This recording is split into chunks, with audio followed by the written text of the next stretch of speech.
Hello, girls. This is the last part of rotation and revolution, and in this part, we are going to deal about the solstice and the equinoxes. Solstice and equinox that we are talking about, it is taken from the four positions of the earth that has been taken from 365 positions of the earth in 365 days. Okay, those are equinox and solstice. So we will deal with solstice first. So solstice, it means sun standing still. Okay, it is derived from the Latin word and it means sun standing still, or we can also say it means reaching the zenith or the highest point, the sun reaching the zenith or the highest point, that is the solstice. Then solstice and equinox is named with reference to the northern hemisphere. So why is it named according to the with reference to the northern hemisphere? Is because northern hemisphere, it has greater land mass, so obviously greater population. That's why the solstice and equinox, it is named according to the season that is prevailing in the northern hemisphere. The other point we see here is corresponding latitudes in north and south of the equator, the length of the days and nights are opposite, meaning if at 20-degree north latitude, the length of the day is 14 hours. So at 20-degree south latitude, the length of the night will be 14 hours. Now we are going to deal with the summer solstice. So summer solstice, it occurs in the month of June, that is 21st of June. The summer solstice occur, and during the time of summer solstice, okay, the Tropic of Cancer, it receives the direct rays of the sun.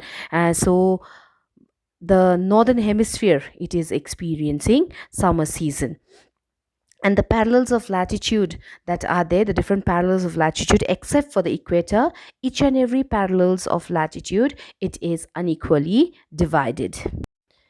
Let us now talk about the special features of the summer solstice. Okay, so the days are longer than the nights in summer solstice, especially in the northern hemisphere, and the daylight lasts for the entire 24 hours beyond the Arctic Circle. That's because if you just have a look at the figure that is beside you, you'll see that as the North Pole, it is facing towards the sun, the entire polar area north of the Arctic Circle, it lies within the illuminated or within the rays of the sun. So that's why the entire area beyond Arctic Circle receives 24 hours of daylight. The length of the day increases with increasing latitude, meaning as we move from equator towards the North Pole, the length of the day, it increases. After talking about the special features of summer solstice, we will be talking about the winter solstice. So talking about winter solstice, it occurs on 22nd December, okay, and the situation here is exactly the reverse of the summer solstice. So now what is happening is the sun's rays, now it is directly at the Tropic of Capricorn, and the south pole is inclined towards the sun. In the case of summer solstice, the south pole was away from the sun. Now it is inclined towards the sun, and the parallel of latitude here also, it is unequally divided except for the equator. The other parallels are unequally divided. Now we will talk about the special features of the winter solstice. Okay, so here days are longer in the southern hemisphere than the nights. Days are longer than the nights, but that is in the southern hemisphere. Now the daylight, it lasts for 24 hours beyond the Antarctic Circle towards the South Pole. If you happen to look at the diagram, you'll see that beyond the Antarctic Circle, since the south pole, it is inclined towards the sun, that's why they are experiencing 24 hours of daylight, and the length of the day and night, it is increasing as we are moving from equator towards the south polar region.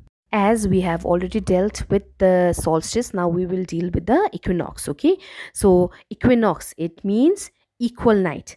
So equinox, it is derived from the Latin word equus, meaning equal, and nox, meaning the night. Then occurs when equatorial orbital plane coincide. So when the earth is revolving around the sun, at that time it reaches a point in which the orbital plane and the equatorial plane, it is coinciding with each other, causing the sun to appear directly overhead at noon at the equator.